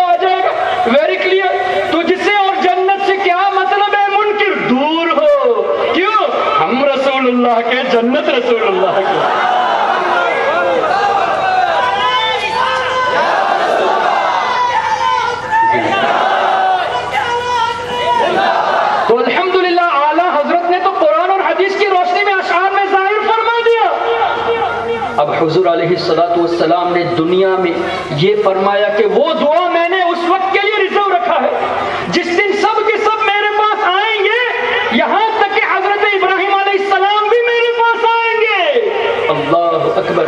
مزید ہمارے آقا صلی اللہ علیہ وسلم نے اپنی وفات شریف کے وقت حضرت ابراہیم جبریل علیہ السلام تشریف لائے، پوچھا، مشکات شریف میں یہ حدیث ہے اور بھی حدیث کی کتابوں میں، حضرت جبریل علیہ السلام آئے اور سوال کیے کہ یا رسول اللہ صلی اللہ علیہ وسلم، اللہ پوچھ رہا ہے آپ اپنے کو کیسا پا رہے ہیں؟ How are you feeling او میرے حبیب صلی اللہ علیہ وسلم؟ جبکہ اللہ سب کچھ جانتا ہے، اللہ ہر چیز سے باخبر ہے، جانتا ہے، لیکن حضرت جبریل علیہ السلام نے فرمایا کہ یا رسول اللہ، اللہ یہ پوچھ رہا ہے کہ آپ اپنے آپ کو کیسا پا رہے ہیں؟ سرکار علیہ السلام نے مغمومن کا لفظ استعمال فرمایا۔ اب اس کو لے کے یہ لوگ کہتے ہیں دیکھو حضور ہی کو اتنی تکلیف تھی موت کے وقت، تو ہماری تمہاری کیا بات ہے؟ محترم حضرات، وہاں مغمومن کا لفظ کیا بتا رہا ہے؟ حضور علیہ الصلوۃ والسلام اس وقت بھی امت کی فکر میں دعائیں کر رہے تھے، اپنی امت کی فکر میں تھے، اور تم کہتے ہو نبی کو بہت زیادہ تکلیف تھی۔ آؤ حدیث کی روشنی میں کئی کتب میں یہ حدیث موجود ہے اور تفاسیر میں بھی موجود ہے، جس کا نچوڑ یہ کہ اللہ کا ولی جب دنیا سے جاتا ہے، جہاں تک ان کی نظر جاتی ہے وہاں تک رحمت کے فرشتے نظر آتے ہیں، اور ان کے ہاتھ میں جنت کا کفن بھی ہوتا ہے، جنت کی خوشبو بھی ہوتی ہے۔ حضرت ملک الموت تشریف لاتے ہیں اور کہتے ہیں کہ اے پاک روح، اے پاک روح، آ اللہ کی رضا کی طرف، اور ان کی روح ایسے قبض کرتے ہیں، حدیث میں آتا ہے جیسے پانی کے برتن سے پانی کا قطرہ۔ اب پانی کے برتن سے پانی نکالنا کون سا مشکل کام ہے بھائی؟ آسانی سے نکل جاتا ہے نا۔ تو اللہ کے ولیوں کی روحیں اتنی آسانی سے نکالی جاتی ہیں۔ ارے جن کے نام لیوا غلاموں کی روحیں اتنی آسانی سے نکلتی ہیں، تم نبی کے بارے میں کہتے ہو کہ ان کو تکلیف ہوتی تھی؟ دراصل بات یہ ہے کہ امت کی فکر میں تھے۔ محترم حضرات، حضور علیہ الصلوۃ والسلام وصال شریف کے وقت بھی اپنی امت کی فکر میں تھے، اور وصال شریف کے بعد حضرت قسم ابن عباس رضی اللہ تعالیٰ عنہ فرماتے ہیں کہ نبی کریم صلی اللہ علیہ وسلم کو دفن کرنے کے بعد میں ہی وہ شخص ہوں جو آخر میں قبر شریف سے باہر نکلا۔ اٹھتے وقت میں نے دیکھا کہ ہمارے آقا کے لبہائے مبارک جنبش کر رہے تھے، تو میں نے موقع پا کر یہ سن لیا کہ دیکھیں ہمارے آقا کیا فرماتے ہیں۔ یہ بھی صحابی کا عقیدہ تھا کہ انبیاء کرام کی ارواح نکالنے کے بعد واپس ان کے مبارک جسموں میں ڈال دیا جاتا، ورنہ یہ کہتے ہیں نا کہ جنبش کیسے کر رہے ہیں، سن کے کیا کریں گے، مر کر تو معاذاللہ مٹی میں ملنے والے ہیں۔ ایک طویل بحث سے انشاءاللہ آئندہ کبھی موقع ملا تو حیات النبی پر انشاءاللہ گفتگو ہوگی۔ حضرت قسم ابن عباس فرماتے ہیں میں نے جب کان لگایا تو سنا کہ آقا کریم اس وقت بھی اللہ کی بارگاہ میں امت کی بخشش کے لیے دعا کر، پیدائش کے وقت ہمارے لیے دعا کی، زندگی بھر ہمارے لیے دعا کی، معراج میں ہمارے لیے دعا کی، جو اللہ نے خاص دعا عطا فرمائی اس کو بھی قیامت کے دن ریزرو رکھا، اور وفات شریف کے بعد وقت بھی ہمارے لیے دعائیں کی۔ آج قبر شریف میں رہ کر بھی دعائیں کرتے ہیں۔ اس پر بھی حدیث ہمارے آقا نے فرمایا حیاتی خیر لکم، میری ظاہری زندگی بھی تمہارے لیے بہتر، ووفاتی خیر لکم، میرا دنیا سے جانا بھی تمہارے لیے بہتر۔ اب جو کہتے ہو کہ نبی کی ولادت کی خوشی کیوں مناتے ہو، غم کیوں نہیں مناتے، ہمارے آقا نے فرما دیا میرا وفات پانا بھی تمہارے لیے بہتر ہے، تو جو چیز بہتر ہے اس میں غم کیوں منائے بھائی؟ یہ تو بہتر فرمایا، اور اس کی وضاحت بھی سرکار نے فرما دی۔ حضور علیہ السلام نے فرمایا تمہارے اعمال مجھ پر پیش کیے جائیں گے، تمہارے اعمال میں دیکھوں گا، تمہارے نیک اعمال کو دیکھ کر اللہ کا شکر ادا کروں گا، اور تمہارے گناہوں کو دیکھ کر اللہ کی بارگاہ میں تمہارے لیے بخشش کی دعا کروں گا۔ کیسے رحمت والے آقا کہ آج قبر شریف میں رہ کر بھی ہماری بخشش کی دعائیں کر، اور کل میدان محشر میں جب حضرت عیسیٰ علیہ السلام فرمائیں گے کہ ان کے پاس جاؤ جو ہمارے بھی آقا ہیں، ہمارے نبی ہیں، ہم سب اس میں سنی غیر سنی سب حاضر ہوں۔ شفاعت کے ماننے والے بھی ہوں گے، شفاعت کے منکر بھی ہوں گے، وسیلے کے ماننے والے بھی ہوں گے، وسیلے کے منکر بھی ہوں گے، نعت پڑھنے کو شرک اور بدعت کہنے والے بھی ہوں گے، پڑھنے والے بھی ہوں گے، اور کوئی چارہ ہی نہیں، سب کو رہنا ہی ہے۔ اس لیے کہ ہمارے آقا نے فرمایا اللہ تعالیٰ کل میدان محشر میں مجھے مقام محمود عطا فرمائے گا، اور وہ ایسی جگہ ہوگی جہاں تمام اولین اور آخرین میری تعریف کریں گے، میرے جھنڈے کے نیچے ہوں گے۔ حضرت آدم علیہ السلام سے لے کر قیامت تک کے جتنے بھی لوگ ہیں سب میرے جھنڈے کے نیچے ہوں گے۔ اللہ اکبر۔ جب ہم سب جائیں گے، اب ذرا اس منظر کو دیکھیے، حضرت آدم علیہ السلام کے بعد حضرت نوح علیہ السلام کے پاس گئے، پھر حضرت ابراہیم علیہ السلام۔ ہم یہاں 2-3 ہزار لوگ ہوں گے، وہاں تو کروڑوں اربوں خربوں لوگ ہیں۔ حضرت آدم علیہ السلام سے لے کر اب تک، اب سے لے کے قیامت تک کتنے خرب لوگ ہوں گے؟ آج دنیا میں کتنے 1.6 بلین لوگ آباد ہیں نا؟ اب 100 سال پہلے کتنے تھے؟ 100 سال کے بعد کتنے ہوں گے؟ 4000 سال پہلے کتنے تھے؟ آپ ہی ایبل ٹو کاؤنٹ؟ خربوں لوگ ہوں گے، سب کے سب مل کر تمام نبیوں کے پاس سے گزر کے جن کا تذکرہ ہے ہمارے آقا کے پاس جائیں گے۔ ذرا امیج کرنے کی کوشش کیجئے وہ کیسا منظر ہوگا۔ میدان محشر، اللہ کا کوٹ، سب کے سب اللہ کے حبیب کی بارگاہ میں کروڑوں کی خربوں کی تعداد میں جمع ہے۔ کوئی اپنی زبان حال میں مصطفیٰ جان رحمت پہ لاکھوں سلام ہے، کوئی یا نبی سلام علیکہ کہہ رہا ہے، کوئی اے شہنشاہ مدینہ کہہ رہا ہے۔ کیوں؟ ارے حضور نے فرمایا سب میری تعریف کریں گے۔ کوئی انت شمس انت بدر کہے گا، کوئی طلع البدر علینا کہے گا، کوئی یا رسول اللہ انظر حالنا کہے گا۔ کیسا منظر ہوگا؟ منکرین بھی صلاۃ و سلام پڑھ رہے ہیں، ماننے والے بھی صلاۃ و سلام پڑھ رہے ہیں، سب کے سب نعتیں پڑھ کر کہتے یا رسول اللہ آپ ہماری مدد کیجیے، آپ ہماری سفارش اللہ کی بارگاہ میں کیجیے۔ اس وقت اگر سرکار فرما دے اذهبوا الی غیری تو کہاں جائیں گے؟ کہاں جائیں گے؟ کون سی بارگاہ ہے؟ تبھی تو استاد زمن شہنشاہ سخن مولانا حسن رضا خان رحمۃ اللہ علیہ نے یوں فرمایا، کہیں گے اور نبی اذهبوا الی غیری، میرے حضور کے لب پر انا لہا ہوگا، میرے حضور کے لب پر انا لہا ہوگا۔ حضور علیہ الصلوۃ والسلام کہ میں تو اسی لیے ہوں، میں تو شفاعت کرنے کے لیے۔ پھر سرکار نے فرمایا میں ایک طویل سجدہ اللہ کی بارگاہ میں کروں گا، اور اس سجدے میں اللہ کی تعریف میں ایسی کروں گا، وہ الفاظ بھی ایسے ہوں گے جو اس وقت مجھے دیے جائیں گے۔ یہ غیب نہیں ہے، سرکار نے فرمایا میں سجدہ کروں گا، اور اتنا طویل سجدہ، اس میں اللہ کی حمد ایسی کروں گا کہ وہ الفاظ اس وقت دیے جائیں گے۔ فیوچر کی بات، اتنا ہی نہیں، وہ الفاظ ایسے ہوں گے کہ مجھ سے پہلے اللہ کی تعریف ایسی کسی نے کی ہی نہیں، اور نہ ہی میرے بات کوئی کرے گا۔ نہیں، یہ بھی ہمارے آقا کو معلوم ہے کس نے کن کن الفاظوں سے اللہ کی تعریف کی اور کیسے الفاظوں سے میں اللہ کی تعریف کروں گا۔ وہ ایسے ہوں گے کہ کسی نے نہیں کی، یہ بھی تو غیب کی خبر ہے۔ مطلب ہم جو اللہ کی تعریف کرتے ہیں، انبیاء کرام نے جو تعریف کی، اولیاء کرام جو تعریف کرتے ہیں، وہ کون سے الفاظ ہیں ہمارے آقا جانتے ہیں۔ تبھی تو فرمایا کہ ان الفاظوں سے آج تک کسی نے اللہ کی تعریف نہیں کی۔ کتنی کلیئرٹی ہے مائی ڈیئر برادرز۔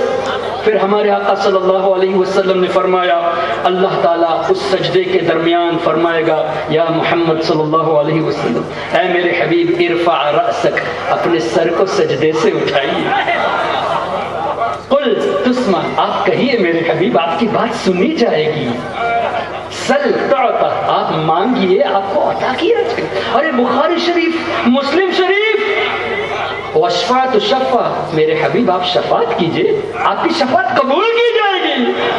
اب ہمارے آقا جب سجدے سے سر اٹھائیں گے تو اعلیٰ حضرت امام اہل سنت مولانا شاہ احمد رضا خان جوش میں آتے ہیں، فرماتے ہیں پیش حق مجدہ شفاعت کا سناتے جائیں گے، پیش حق مجدہ شفاعت کا سناتے جائیں گے، آپ روتے جائیں گے ہم کو ہنساتے۔ اللہ کی بارگاہ میں ہمارے آقا رو رہے ہوں گے ہمارے لیے، اور ہماری خوشی وہاں ہوگی کہ اب سرکار شفاعت فرمانے والی، اب ہماری نجات ہونے والی ہے۔ کیا اعلیٰ حضرت امام اہل سنت نے فرمایا گرتے ہوئے کو مجدہ، سجدے میں گرے مولا، رو رو کے شفاعت کی تمہید اٹھائی ہے۔ اللہ اکبر،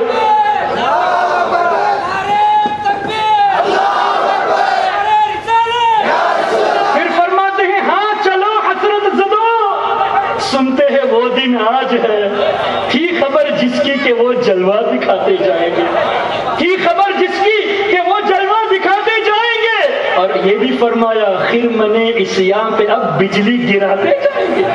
کیا شان ہے میرے اعلیٰ حضرت کی، کیسے حدیث اور قرآن کریم اور حدیث کی روشنی میں اشعار کو ظاہر فرما دیا، ایمان تازہ کرا دیا اعلیٰ حضرت امام اہل سنت۔ اللہ ہمارے آقا فرماتے ہیں میں قیامت کے روز انی اشفع، بے شک شفاعت کروں گا، یوم القیامت، روز محشر، لأکثر مما علی وجہ الارض من شجر و حجر و مدر، او کما قال، بے شک میں قیامت کے روز اتنے لوگوں کی شفاعت کروں گا، کتنے لوگوں کی؟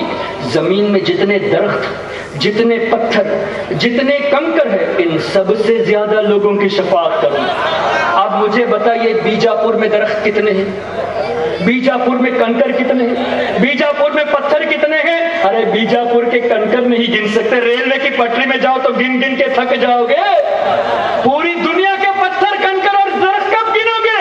ہمارے آقا نے یہ نہیں فرمایا کہ پتھر درخت سے کم لوگوں کی شفاعت، بلکہ اکثر ان سے بھی زیادہ لوگوں کی شفاعت کروں گا۔ کیا پتا چلا؟ ہمارے آقا کو پتا ہے زمین میں کتنے درخت ہے، یہ بھی پتا ہے کتنے پتھر ہے، یہ بھی پتا ہے کتنے کنکر ہے، یہ بھی پتا ہے کتنے لوگوں کی شفاعت کروں گا۔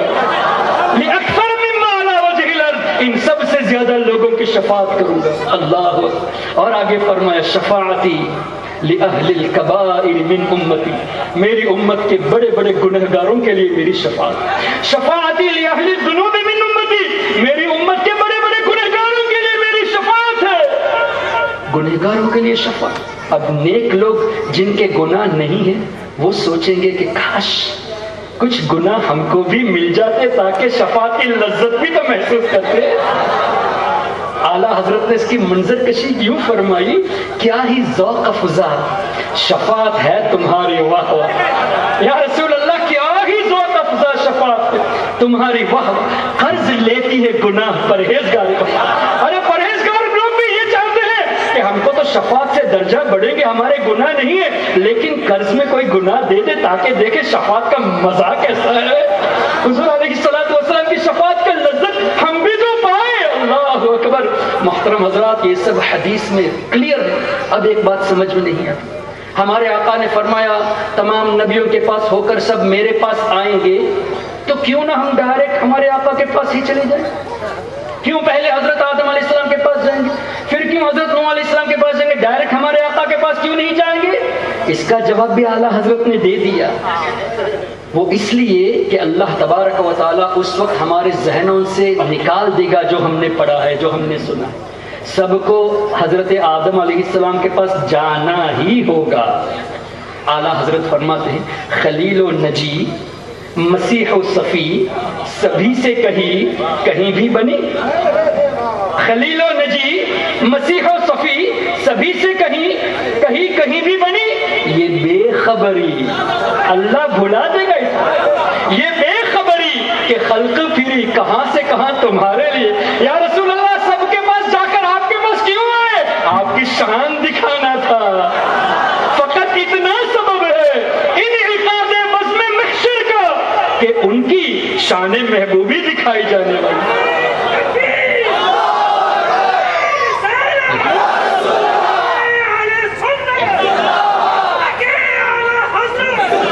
تو محترم حضرات، میں یہ عرض کرنا چاہتا ہوں، ایسے رحمت والے آقا جنہوں نے پیدائش کے وقت ہمیں نہ بھولا، ایسے آقا، ایسے رحمت والے آقا جنہوں نے اپنی زندگی میں ہمیں نہیں بھولا، جنہوں نے معراج میں بھی ہمیں یاد فرمایا، اپنے وصال شریف کے وقت بھی یاد فرمایا، قبر شریف میں رہتے ہوئے آج بھی ہماری بخشش کی دعا فرماتے ہیں، روز قیامت بھی ہماری فکر کریں گے۔ ایسے رحمت والے نبی کے تذکرے کو تم حرام اور بدعت کہتے ہو؟ ذرا سوچئے، کن کے بارے میں کہتے ہو؟ کس شخصیت کے بارے میں تم کہتے ہو کہ ان کا تذکرہ ولادت کا بدعت ہے؟ ان کے بارے میں جو ہر وقت تمہاری فکر میں تھے، شرم نہیں آتی کلمہ پڑھتے ہو، ایسے نبی کے بارے میں اس طرح کے الفاظ استعمال کرتے ہو؟ حضور علیہ الصلوۃ والسلام جن کے صدقے میں ہماری بخشش ہونی ہے، انہی کے بارے میں یہ کہتے تم اپنے جیسا ان کو مت سمجھو۔ یہ سمجھ رہے ہو یہی پرابلم ہے کہ تم ان کی شان کو سمجھنے سے قاصر ہو، اور حقیقت یہ ہے کہ کما حق ہو ان کی شان تو کوئی سمجھ ہی نہیں سکتا، کوئی سمجھ ہی نہیں سکتا۔ کیوں؟ قرآن میں دلیل، تلک الرسل، یہ رسول کرام ہے، فضلنا بعضهم علی بعض، بعض کا درجہ بعض سے زیادہ ہے، منہم من کلم اللہ ورفع بعضهم درجات، اللہ نے فرمایا ان رسولوں میں سے میرے حبیب کا درجہ میں نے 100 درجے، 1000 درجے، لاکھ درجے کسی نبی سے بلند نہیں فرمایا۔ ورفع بعضهم درجات، میں نے درجات بلند کر دیے، کوئی لمٹ اللہ نے رکھی نہیں کہ آدم علیہ السلام سے کیا لاکھ درجے زیادہ ہے، موسیٰ علیہ السلام سے کیا 10,000 درجے زیادہ، نہیں، درجات اللہ نے کوئی لمٹ نہیں باندھی۔ تم نے کیسے کہہ دیا کہ نبی کی تعریف اتنی کرتے ہو کہ اللہ تک ملا دیتے ہو، جب اللہ نے کوئی حد مقرر نہیں فرمائی؟ Who the hell are you to say کہ نبی کی لمٹ اتنی ہے اور اللہ کی لمٹ یہاں سے شروع ہوتی ہے؟ اللہ اکبر، یہ سب قرآن اور حدیث کو نہ سمجھنے کا اثر ہے۔ محترم حضرات، ایسے نبی کے بارے میں یہ تذکرہ اس طرح کرتے ہیں کہ بدعت ہے، حرام ہے۔ ارے ذرا سوچئے، جس نبی نے پوری زندگی اور قیامت کے دن بھی ہماری فکر کریں گے، ان کی یاد میں اگر ہم بچوں کو جمع کر کے، لوگوں کو جمع کر کے، ان کی ولادت کے وقت یہ معجزات ہوئے، انہوں نے ہمارے لیے دعائیں کی، ان کا بچپنا ایسا تھا، ان کی جوانی ایسی تھی، اس کو تذکرہ کرنے میں حرج کیا ہے؟ ہم تو ہر وقت کرتے ہیں، لیکن تم کہتے ہو کہ خاص کر میلاد میں کیوں کرتے ہو؟ اس کی ایک وجہ ہے۔ رمضان کے بعد کون سا مہینہ ہے حضرت؟ شوال۔ اگر کوئی شوال کے مہینے میں کہے محترم حضرات رمضان کے روزوں کی یہ فضیلتیں ہیں، بات تو صحیح ہے، لیکن رمضان کی فضیلت رمضان میں بیان کرنے سے لوگ زیادہ مائل ہوں گے نا۔ شوال میں کرو گے، کر سکتے ہو، لیکن لوگ محروم رہ گئے نا، پہلے بتا دیے ہوتے تو فائدہ اٹھا لیتے زیادہ۔ حج کے تعلق سے تم محرم میں بیان کرو کہ لوگوں حج کرنے میں یہ ثواب ہے، یہ فضیلت ہے، وہ فضیلت ہے، مینا کی یہ فضیلت، عرفات کی یہ فضیلت۔ ارے تم ذی الحجہ سے پہلے ذی القعدہ کے مہینے میں بتا دیے ہوتے تاکہ لوگ تیاری بھی کر لیتے۔ محرم میں گناہ نہیں ہے، لیکن جس مہینے میں جو واقعہ ہے اس مہینے میں تذکرہ کرنا افضل ہے۔ ارے ہم تو پورا سال ہمارے آقا کی ولادت کا تذکرہ کرتے ہیں، خاص کر ربیع الاول میں، اس لیے کہ اس مہینے میں ہمارے آقا پیدا ہوئے، لوگوں کو مزید ترغیب دینے کہ اس مہینے کو معمولی مت سمجھنا، اپنے بچوں کو ایڈوکیٹ کرو کہ یہ سرکار کی شان ہے، حضور کی یہ شان ہے، اپنے بچوں کو ایڈوکیٹ کرو۔ اب مجھے بتائیے، اتنی کلیئرٹی کے بعد اگر کوئی اپنی کتاب میں یہ لکھ دے، جیسے براہین قاطعہ میں خلیل احمد امبیٹوی نے لکھا کہ حضور علیہ الصلوۃ والسلام کا میلاد کرنا یہ ہندوؤں کے کرسچن کا جشن منانے کی طرح ہے، کین یو ایکسپٹ دس؟ یعنی حضور کی ولادت کا ذکر کرنا ہندوؤں کے جشن کے برابر ہے، ان کی پوجا کے برابر۔ Are we able to accept this? Rashid Ahmad Gangohi نے فتاوی رشیدیہ میں میلاد کو بدعت لکھا، کین وی ایکسپٹ دس؟ کیوں ایسا لکھتے ہیں؟ اور یہ بھی اس لیے میں کہتا ہوں کہ یہ چھپی بات نہیں، اب تک چھپ رہی ہے، even now it is being published. اگر یہ غلط ہے تو تم اپنی دارالعلوم دیوبند سے چھاپتے ہی کیوں؟ ویری سمپل، چھاپنا بند کر دو، کہہ دو کہ ہمارے اکابر نے یہ جو باتیں لکھی ہم اس کے قائل نہیں ہیں، توبہ کر لو، سنی بن جاؤ، بیٹا خلاص۔ تم یہ بھی کہتے ہم نے تو نہیں کہا نا، اور ان کی کتابوں کو پروموٹ بھی کرتے ہو، تو یہ تو منافقت ہے نا، ہم نے نہیں کہا اور ان کی کتابوں کو پروموٹ بھی کرتے ہو۔ اور آپ مجھے بتائیے، فتاوی رشیدیہ میں یہ بھی لکھا ہے کہ آپ جب نیاز کرتے ہیں، سورہ فاتحہ پڑھتے ہیں، کھانا سامنے ہوتا ہے، یہ ہندوؤں کا طریقہ ہے، فتاوی رشیدیہ میں لکھا۔ میں آپ سے پوچھتا ہوں، کیا کبھی آپ کے علاقے میں ہندو تو رہتے ہیں، کیا کبھی ان کو دیکھا ہے کھانا سامنے رکھ کے الحمدللہ رب العالمین الرحمن الرحیم پڑھے ہو سورہ فاتحہ؟ کبھی دیکھا ہے آپ نے فاتحہ پڑھے؟ تو جب وہ نہیں پڑھتے تو اس کو ہندوؤں کا طریقہ کیوں کہتے ہو؟ ارے قرآن کریم کی آیتوں کو پڑھنے کو تم ہندوؤں کا طریقہ کہتے ہو، مقصد کیا ہے؟ بزرگوں کی نیاز سے روکنا۔ اور امام حسین رضی اللہ تعالیٰ عنہ کی نیاز کا سوال ہوا یہی فتاوی رشیدیہ میں، تو جواب کیا دیا؟ اگر حلال پیسوں سے بھی نیاز کرو گے تو بھی حرام ہے۔ امام حسین کی نیاز شربت، دودھ، پانی وغیرہ جو تقسیم کرتے ہیں یہ حرام لکھا ہے۔ اور اسی فتاوی رشیدیہ میں لکھا گیا ہے کہ ہندو بھائی ہمارے ہولی اور دیوالی کا کھانا دیتے ہیں، تو کیا ہم خود کھا سکتے ہیں؟ کیا ہمارے اساتذہ کو کھلا سکتے ہیں؟ کیا ہمارے شاگردوں کو کھلا سکتے ہیں؟ کیا نوکروں کو کھلا سکتے ہیں؟ جواب دیا کہ درست ہے، جائز ہے۔ اور اسی فتاوی رشیدیہ میں یہ پوچھ رہا ہوں، امام حسین کی نیاز غلط، غوث اعظم کی نیاز غلط، میلاد شریف کی نیاز غلط، ہولی دیوالی کا کھانا تمہارے لیے بھی جائز، تمہارے استادوں کے لیے بھی جائز، نوکروں کے لیے بھی جائز، شاگردوں کے لیے جائز. یہ کیوں نبی سے دشمنی کرتے؟ سرکار سے ایسی کیوں دشمنی؟ اور اسی فتاوی رشیدیہ میں کسی نے پوچھا کہ حضرت ایک علاقہ ایسا ہے جہاں کالے کوے بہت زیادہ ہیں، اور کچھ لوگ کووں کا گوشت کھاتے بھی ہیں، اور کچھ لوگ کھانے والوں کو برا بھی کہتے ہیں. اب ایسی صورت میں کوے زیادہ ہے، کچھ لوگ کھاتے ہیں، کچھ لوگ منع بھی کرتے ہیں. ایسی صورت میں ہم اگر کوا کھائے تو کیا ثواب ملے گا؟ یہ سوال ہی بے وقوفانہ ہے کہ نہیں؟ جب لوگ اس کو ناپسند کرتے ہیں، کچھ لوگ برا بھلا کہتے ہیں کھانے والوں کو، تو ثواب کا سوال کیوں کرتے ہیں؟ یہ سوال ہی احمقانہ ہے. اب جواب میں کیا لکھنا چاہیے کہ نہیں یہ غلط ہے؟ کیا جواب دیا؟ ثواب ہوگا. اب سیدھی سی بات ہے، اگر تم ابھی بھی ان اکابرین کو مانتے ہو تو تم کو کوے کا گوشت مبارک ہو، ہم کو امام عالی مقام کی نیاز مبارک، تم کو غیروں کا کھانا مبارک ہو، ہم کو غوث اعظم کی نیاز مبارک، تم کو ہندوؤں کا جشن مبارک ہو، ہم کو ہمارے اس آقا کی ولادت کا دن مبارک جن کے صدقے میں اسلام ہی ملا. ارے حضور کی ولادت ہی تو اسلام کے لیے ذریعہ ہے. ارے جس کے صدقے میں اسلام ملا انہی کے تذکرے کو کہ تم بدعت اور شرک کہتے ہو. محترم حضرات، ٹائم ٹو پونڈر، یہ وقت ہے سوچنے کا. کسی بھی ایرے غیروں کی باتوں کو واٹس ایپ کے ذریعے، فیس بک کے ذریعے، ای میل کے ذریعے یہ جو کنفیوژن پھیلاتے ہیں نا، آپ کے نوجوانوں کو کنفیوز ہونے سے بچائیے. Make them perfect. یہ کب ہوگا؟ تبھی ہوگا جب ابھی سے کل کی بھی بات نہیں، ابھی سے آپ اپنے بچوں کو عقائد اہل سنت پڑھائیں گے. ہمارا کوئی بھی سنی عالم آپ کو منع نہیں کرے گا. کم سے کم ہفتے میں ایک دن 1 گھنٹہ نکالیے، کم سے کم بہار شریعت کا پہلا باب پڑھ لیجئے. عقیدے صرف عقیدہ پڑھنا نہیں ہے، ان کے جتنے بھی اعتراضات ہیں ان اعتراضات کو بچوں کو سکھاؤ اور اعتراضات کے جواب بھی سکھاؤ، تاکہ کبھی بھی کوئی ان کے ایمان کو قرآن پیش کر کے، حدیث مسکوٹ کر کے ایمان لوٹنا چاہے تو آپ کے بچے سلامت رہے، وہ سمجھ جائے کہ یہ مسکوٹ کر رہا ہے، حقیقت یہ ہے. یہ اگر آپ ابھی سے توجہ نہیں دیں گے تو اللہ نہ کرے کل کوئی ایسا موقع آ جائے جیسے آج کل کے یہ لوگ اپنے باپ دادا کے بارے میں کہتے کہ یہ مشرک ہو گئے، یہ سب نادان تھے، انہوں نے سب کفر کر لیا انجانے میں، انہوں نے یا رسول اللہ کہہ کے شرک کر لیا، غوث اعظم یا غریب نواز کہہ کے شرک کر لیا. ایسے کہنے والے جو آپ پاتے ہیں، کل آپ کا بچہ آپ کو مشرک نہ کہے. اس کی بھی وجہ بتا دیتا ہوں اور گفتگو ختم کرتا ہوں. شرک اگر کسی نے کر لیا تو کفر ہو گیا، کفر ہوا تو ایمان سے گیا، ایمان سے گیا تو نکاح ٹوٹ گیا، نکاح جب ٹوٹ گیا تو کنٹیکٹ حرام کا ہوا، حلال کا نہیں ہوا. کسی نے شرک کیا تو ایمان سے گیا، ایمان سے گیا تو نکاح گیا، نکاح گیا تو رابطہ حرام کا ہوا، حرام رابطے سے جو پیدا ہوا وہ آپ ہی بتاؤ نا، حلالی یا حرامی؟ جی. اب جو قرآن حدیث کو مسکوٹ کر کے اپنے باپ کو اور ماں کو کہتا ہے کہ تم نے یا رسول اللہ کی صدا لگا کر شرک کر دیا، جبکہ میدان محشر میں اللہ کے کورٹ میں ہم یا رسول اللہ کہنے والے ہیں، تو جو چیز اللہ کے کورٹ میں جائز وہ دنیا میں حرام کیسے ہوگی؟ سرکار کا وسیلہ ہم قیامت کے دن لیں گے تو یہاں کیسے ناجائز ہو گئی؟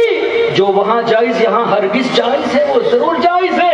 تو جس نے یہ کہا کہ ہمارے والدین یا رسول اللہ کہہ کے مشرک ہو گئے تو یہ اپنے آپ کو کیا کہتا ہے؟ حلالی کہتا ہے؟ نہیں. جو اپنے ماں باپ کو مشرک کہے وہ اپنے بارے میں کیا کہتا ہے؟ اور جو اپنے دادا کو مشرک کہتا ہے وہ اپنے ماں باپ کے بارے میں کیا کہتا ہے؟ یہ ایسے بے وقوف ہے کہ قرآن حدیث کو مسکوٹ کر کے اپنے ماں باپ کو بھی حلالی نہیں مانتے، نہ ہی اپنے کو حلالی مانتے. اللہ تعالیٰ عقل سلیم عطا فرمائے، ہمارے ایمان و عقیدے کی حفاظت فرمائے. سبحانک اللہم و بحمدک، اشہد ان لا الہ الا انت، استغفرک و اتوب الیک. السلام علیکم و رحمۃ اللہ وبرکاتہ.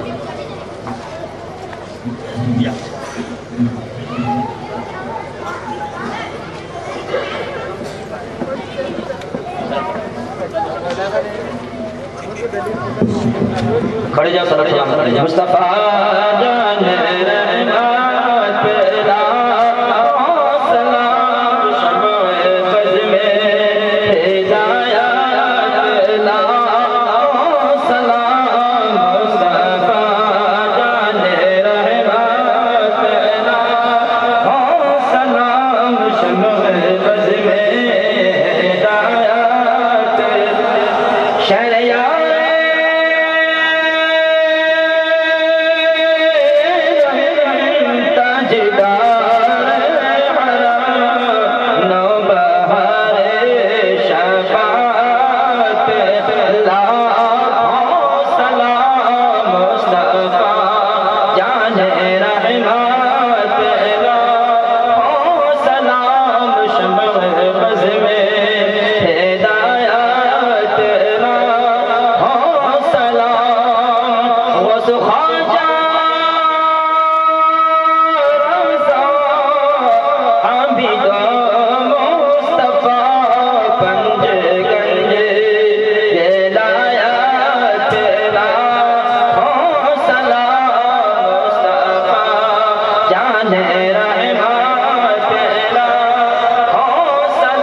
بسم الله الرحمن الرحيم الحمد لله رب العالمين الرحمن الرحيم مالك يوم الدين إياك نعبد وإياك نستعين اهدنا الصراط المستقيم صراط الذين أنعمت عليهم غير المغضوب عليهم ولا الضالين آمين بسم الله الرحمن الرحيم قل هو الله أحد الله الصمد لم يلد ولم يولد ولم يكن له كفوا أحد بسم الله الرحمن الرحيم قل هو الله أحد الله الصمد لم يلد ولم يولد ولم يكن له كفوا أحد بسم الله الرحمن الرحيم قل هو الله أحد الله الصمد لم يلد ولم يولد ولم يكن له كفوا أحد إن الله وملائكته يصلون على النبي يا أيها الذين آمنوا صلوا عليه وسلموا تسليما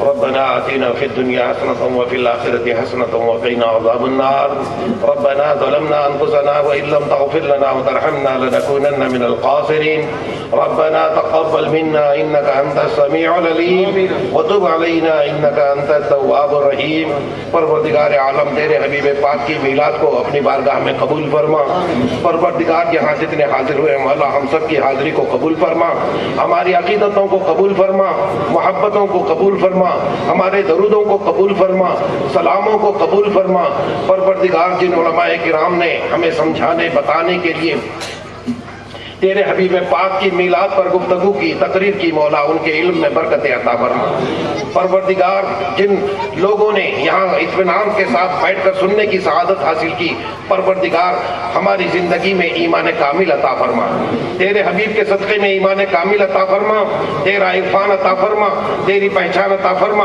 تیری رضا عطا فرما تیرے حبیب کی وفا عطا فرما پروردگار ہم سب کو اہل سنت والجماعت کے عقائد پر قائم رہنے کی توفیق عطا فرما پروردگار گمراہیوں سے بچا لے غلط صحبتوں سے بچا لے غلط فکر سے بچا لے غلط سوچ سے بچا لے پروردگار بزرگوں کی صحبت عطا فرما پروردگار بزرگوں کی صحبت عطا فرما پروردگار تیرے ولیوں کی محبت عطا فرما پروردگار جن لوگوں نے اس بزم کو اس خوبصورت بزم کو سجانے میں تامے درمے سکنے محنت کی ہے مولا قربانیاں دی ہیں مولا جن نوجوانوں نے اپنی محبتوں سے اسے سجایا ہے مولا پروردگار تیرے حبیب کے صدقے میں ان تمام کی زندگیوں میں برکتیں عطا فرما سعادتیں عطا فرما نیک بختیاں عطا فرما کامیابیاں عطا فرما کامرانیاں عطا فرما تیری مہربانیاں عطا فرما تیرا فضل عطا فرما تیری رحمتیں عطا فرما پروردگار تو رحیم ہے رحم فرما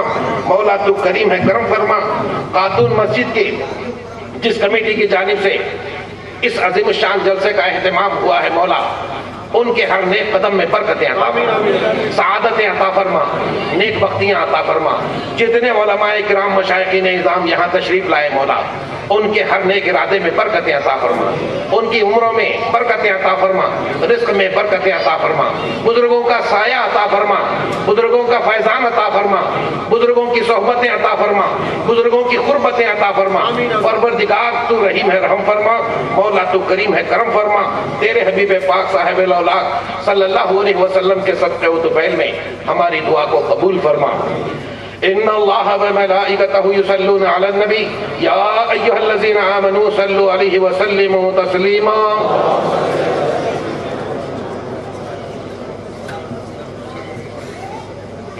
صلاۃ و سلام علیک یا رسول اللہ صلاۃ و سلام علیک یا نبی اللہ صلاۃ و سلام علیک یا حبیب اللہ صلاۃ و سلام علیک یا رحمۃ للعالمین الا ان اولیاء اللہ لا خوف علیہم ولا هم يحزنون الذین آمنوا وكانوا يتقون سبحان ربک رب العزة عما يصفون وسلام علی المرسلین والحمد للہ رب العالمین لا الہ الا اللہ محمد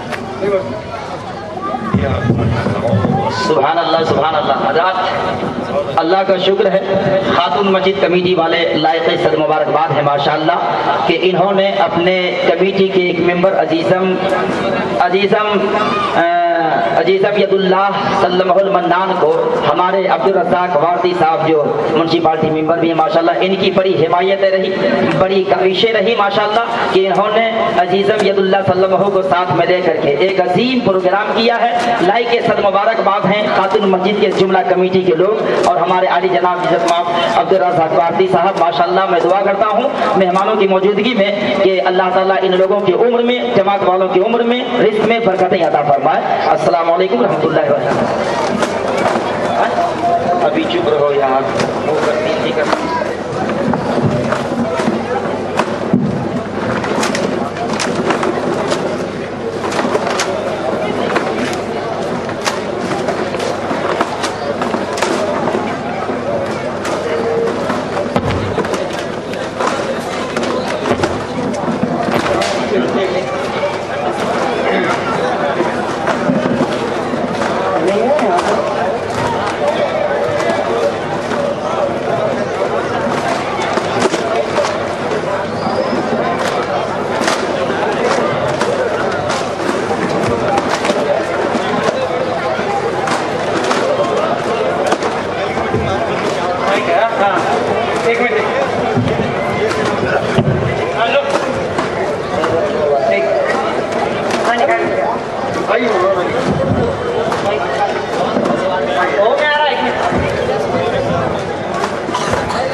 اسٹیج پہ کوئی نہ چڑھے، برائے مہربانی آپ لوگ نیچے سے مسافہ کر لیں۔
Hey!